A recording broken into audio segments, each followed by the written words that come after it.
I think that we can all agree on one thing. We love Miis. Well, apart from Nintendo, or do they?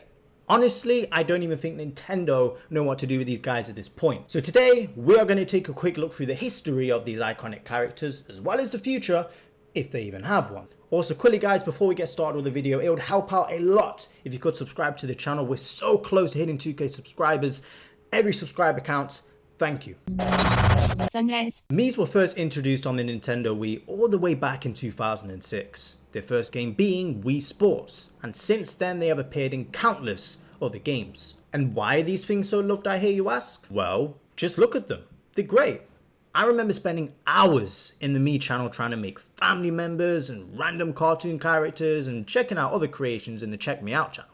They're just so full of personality compared to other video game avatars. The Mii's got even more support in the 3DS and Wii U era, receiving their own Mii makers for each console, as well as being in lots of different games such as Nintendo Land, Pilot Wings Resort, Miitopia, Tomodachi Life, deserves a sequel on the Switch, even getting their own fighters in Smash, and a whole social network being based around them, that of course being Miiverse. And we can't forget about Miitomo. But what went wrong? Well, a certain console came out, and since then the Mii's existence has just been kind of up in the air. With the Wii U being such a failure, it was clear Nintendo was going to want to get away from the Wii branding, and when the Switch first came out, this was pretty evident. Yeah, the system has a Mii maker, but it's hidden away in the settings and has no music. It's so depressing in here.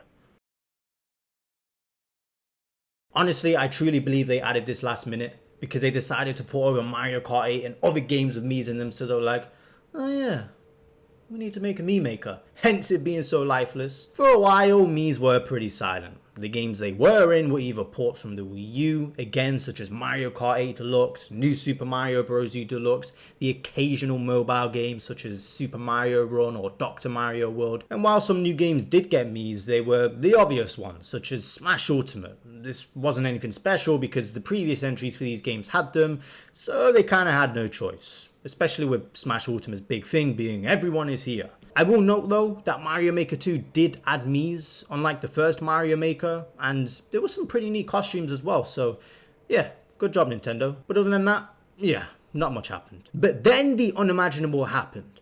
A Miitopia port was announced for the Switch in the February 2021 Direct. I don't think anyone was expecting this. A Mii-centric game from the 3DS that didn't sell particularly well, coming to the Switch in 2021.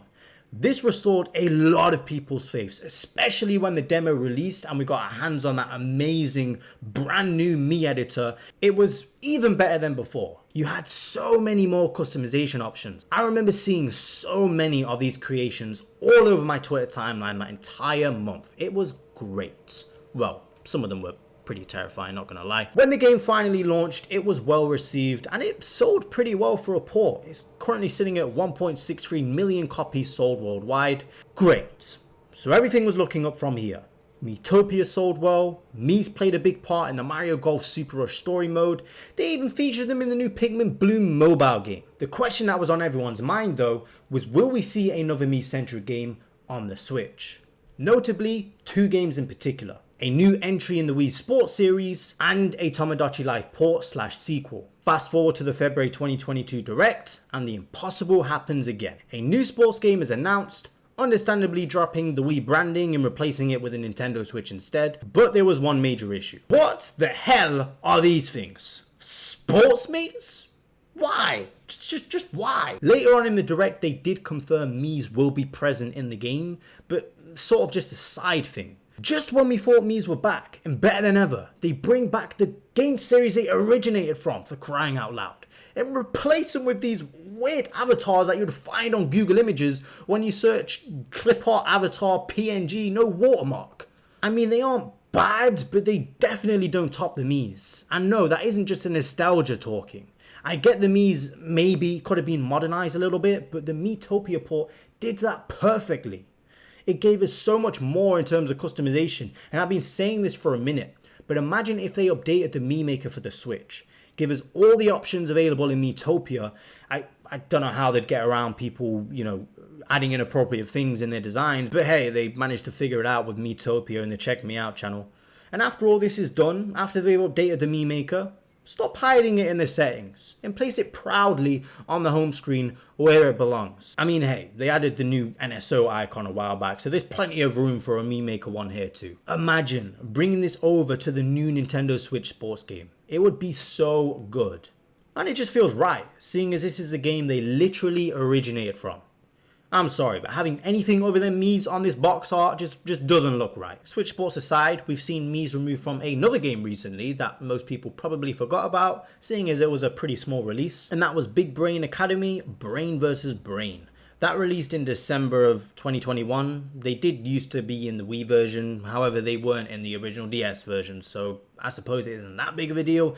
But Mii's do make sense for a game like this if you ask me. They're definitely a lot better than that, whatever the heck that is. In my humble opinion, when a Nintendo game is going to have some sort of avatar in it, especially if it's one you can customize, just make it a Mii. You have them sitting right there. They're iconic. Everybody knows these characters, and it sort of makes the games feel connected in a way. When I can play with my same Mii character in Switch Sports, Mario Kart, Smash, Miitopia, etc. Inventing new random avatars for just one game, then scrapping them, makes zero sense. So now we are in 2022.